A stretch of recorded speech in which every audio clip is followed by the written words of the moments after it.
Good morning વિદ્યાર્થી મિત્રો. અગાઉ આપણે પ્રાણીઓના અવાજ સુધી આપણે શીખી ગયેલ છે. હવે આપણે જુઓ લેસન નંબર 7 એ અને એન્ડ.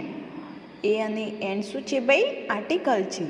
અંગ્રેજી ભાષામાં એ અને એન બે આર્ટિકલો છે. કેટલા આર્ટિકલ છે ભાઈ? બે આર્ટિકલ છે. અંગ્રેજી મૂળાક્ષરોમાં એ, ઈ, આઈ, ઓ અને યુ એ 5 સ્વર છે. બાકીના બધા મૂળાક્ષરોને આપણે શું કહીશું ભાઈ? વ્યંજન કહીએ છીએ. એક વચનમાં આવતા અને વ્યંજનથી શરૂ થતા ઉચ્ચારવાળા જાતિવાચક નામ પહેલાં એ આર્ટિકલ આવે છે અને સ્વરથી શરૂ થતા ઉચ્ચારવાળા જાતિવાચક નામ પહેલાં એન આર્ટિકલ મુકાય છે. એટલે કે આપણે જો ટૂંકમાં સમજવું હોય તો સ્વરો આવે છે એ, ઈ, આઈ, ઓ, યુ. આ 5 સ્વરોના આગળ આપણે એન આર્ટિકલ આવશે અને બાકીના વ્યંજનો આગળ એ આર્ટિકલ આવે. તો એ જોઈ લો, આ 5 સ્વરો તમને આપેલા છે. અહીં જો તમને સમજવા માટે એક્ઝામ્પલ આપેલું છે. આ શાનું ચિત્ર છે ભાઈ? બોલ. બોલ એટલે અહીંયાથી જુઓ, પહેલો અક્ષર આપણે જોવાનું કયો છે? સ્વર છે કે વ્યંજન છે? તો શું છે ભાઈ? વ્યંજન. એટલે શું આવશે? એ, બોલ. પછી જુઓ એચ છે, સ્વર છે કે વ્યંજન? વ્યંજન છે, તો એ, હેન. પછી પી છે, તો પી સ્વર છે કે વ્યંજન? વ્યંજન છે, તો એ, પેન. પછી ડક છે, ડી થયો, તો ડી શું છે ભાઈ? સ્વર કે વ્યંજન? તો વ્યંજન છે, તો શું આવશે? એ, ડક. એ, કેપ. આ રીતના આપણે પહેલો અક્ષર જોઈ લેવાનું. પહેલો અક્ષર જોઈએ એટલે આપણને ખબર પડી જ જાય છે કે આ સ્વર છે કે વ્યંજન છે. અને જો સ્વર અને વ્યંજનની ખબર પડશે તો આપણને આર્ટિકલો સમજવામાં તકલીફ પડશે નહીં. અહીંયા જોઈ લો તમે બીજું. આ શાનું ચિત્ર છે ભાઈ?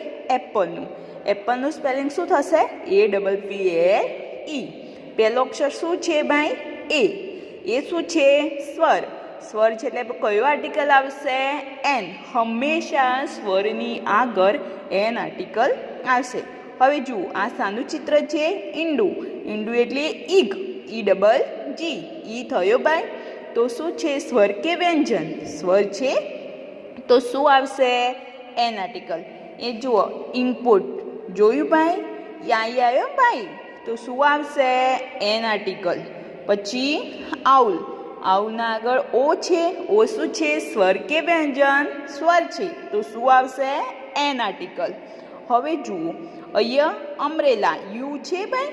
યુ છે, સ્વર છે કે વ્યંજન છે? તો સ્વર છે, તો શું આવશે? An article. એ રીતના અહીંયા જુઓ, તમને સમજવા માટે ઘણા બધા એક્ઝામ્પલ આપેલા છે. જુઓ, ચિત્રો સાથે આપેલા નામોની પહેલાં એ કે એન આર્ટિકલ મૂકો. એટલે આપણે એ અને એન આર્ટિકલ મૂકી અને આપણે ખાલી જગ્યાઓ પૂર્ણ કરવાની છે. તો સૌથી પહેલાં આપણે ચિત્ર જોઈ લેવાનું. આ શાનું ચિત્ર છે?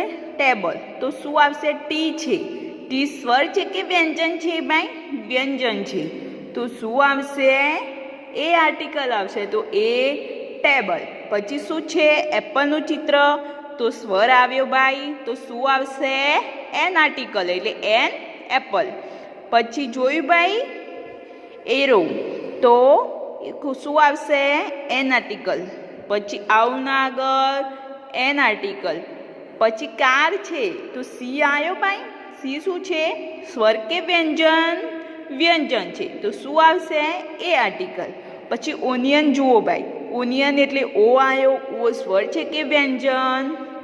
સ્વર છે, તો એન આર્ટિકલ. એ રીતના એચ છે, તો સ્વર કે વ્યંજન? વ્યંજન છે, તો એ, હટ. એવી જ રીતના an ice cream, a cat, an aeroplane, a ship, an ox, axe, a brush, an elephant, an orange, an arrow, an engine, a purse, an egg, a peacock, an eagle, a jeep, an ant, an umbrella, an iPod, an a kite અને a book. તો વિદ્યાર્થી મિત્રો, અહીંયા એક વસ્તુ સમજવાની છે. સ્વર અને વ્યંજનોમાં જો તમને ખબર હશે તો આર્ટિકલો સમજવામાં આપણને કોઈ તકલીફ પડશે નહીં. હંમેશા સ્વર હોય ત્યાં એન આર્ટિકલ આવશે અને વ્યંજન હોય ત્યાં એ આર્ટિકલ આવશે. તો તમારે આ પોતાની નોટબુકમાં લખવાનું છે. અંગ્રેજીની સ્વાધ્યાયપોથીમાં પાના નંબર 31. ગુડ મોર્નિંગ વિદ્યાર્થી મિત્રો. અગાઉ આપણે પ્રાણીઓના અવાજ સુધી આપણે શીખી ગયેલ છે. હવે આપણે જુઓ લેસન નંબર 7 એ અને એન્ડ. એ અને એન્ડ શું છે ભાઈ? આર્ટિકલ છે. અંગ્રેજી ભાષામાં એ અને એન બે આર્ટિકલો છે. કેટલા આર્ટિકલ છે ભાઈ? બે આર્ટિકલ છે. અંગ્રેજી મૂળાક્ષરોમાં એ, ઈ, આઈ, ઓ અને યુ એ 5 સ્વર છે. બાકીના બધા મૂળાક્ષરોને આપણે શું કહીશું ભાઈ? વ્યંજન કહીએ છીએ. એક વચનમાં આવતા અને વ્યંજનથી શરૂ થતા ઉચ્ચારવાળા જાતિવાચક નામ પહેલાં એ આર્ટિકલ આવે છે અને સ્વરથી શરૂ થતા ઉચ્ચારવાળા જાતિવાચક નામ પહેલાં એન આર્ટિકલ મુકાય છે. એટલે કે આપણે જો ટૂંકમાં સમજવું હોય તો સ્વરો આવે છે એ, ઈ, આઈ, ઓ, યુ. આ 5 સ્વરોના આગળ આપણે એન આર્ટિકલ આવશે અને બાકીના વ્યંજનો આગળ એ આર્ટિકલ આવે. તો એ જોઈ લો, આ 5 સ્વરો તમને આપેલા છે. હવે જો તમને સમજવા માટે એક્ઝામ્પલ આપેલું છે. આ શાનું ચિત્ર છે ભાઈ? બોલ. બોલ એટલે અહીંયાથી જુઓ, પહેલો અક્ષર આપણે જોવાનું કયો છે? સ્વર છે કે વ્યંજન છે? તો શું છે ભાઈ? વ્યંજન. એટલે શું આવશે? એ બોલ. પછી જુઓ એચ છે, સ્વર છે કે વ્યંજન? વ્યંજન છે, તો એ હેન. પછી પી છે, તો પી સ્વર છે કે વ્યંજન? વ્યંજન છે, તો એ પેન.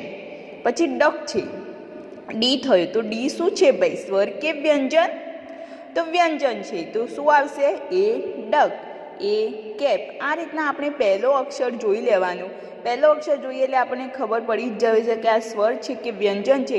અને જો સ્વર અને વ્યંજનની ખબર પડશે તો આપણને આર્ટિકલો સમજવામાં તકલીફ પડશે નહીં. અહીંયા જોઈ લો તમે બીજું. આ શાનું ચિત્ર છે ભાઈ? એપલનું. એપલનું સ્પેલિંગ શું થશે? APPLE. પહેલો અક્ષર શું છે ભાઈ? એ. એ શું છે? સ્વર. સ્વર છે એટલે કયો આર્ટિકલ આવશે? એન. હંમેશા સ્વરની આગળ એન આર્ટિકલ આવશે. હવે જુઓ, આ શાનું ચિત્ર છે? ઈંડુ. ઈંડુ એટલે ઈગ. EGG. ઈ થયો ભાઈ. તો શું છે? સ્વર કે વ્યંજન? સ્વર છે, તો શું આવશે? An article. એ જુઓ ઇનપુટ. જોયું ભાઈ? યા આવ્યો ભાઈ, તો શું આવશે? An article. પછી આઉલ. આઉલના આગળ ઓ છે. ઓ શું છે? સ્વર કે વ્યંજન? સ્વર છે, તો શું આવશે? An article. હવે જુઓ અહીંયા અમ્બ્રેલા. યુ છે ભાઈ? યુ છે, સ્વર છે કે વ્યંજન છે? તો સ્વર છે, તો શું આવશે? An article. એ રીતના અહીંયા જુઓ, તમે સમજવા માટે ઘણા બધા એક્ઝામ્પલ આપેલા છે. જુઓ, ચિત્રો સાથે આપેલા નામોની પહેલાં એ કે એન આર્ટિકલ મૂકો. એટલે આપણે એ અને એન આર્ટિકલ મૂકી અને આપણે ખાલી જગ્યાઓ પૂર્ણ કરવાની છે. તો સૌથી પહેલાં આપણે ચિત્ર જોઈ લેવાનું. આ શાનું ચિત્ર છે? ટેબલ. તો શું આવશે? ટી છે. ટી સ્વર છે કે વ્યંજન છે ભાઈ? વ્યંજન છે, તો શું આવશે?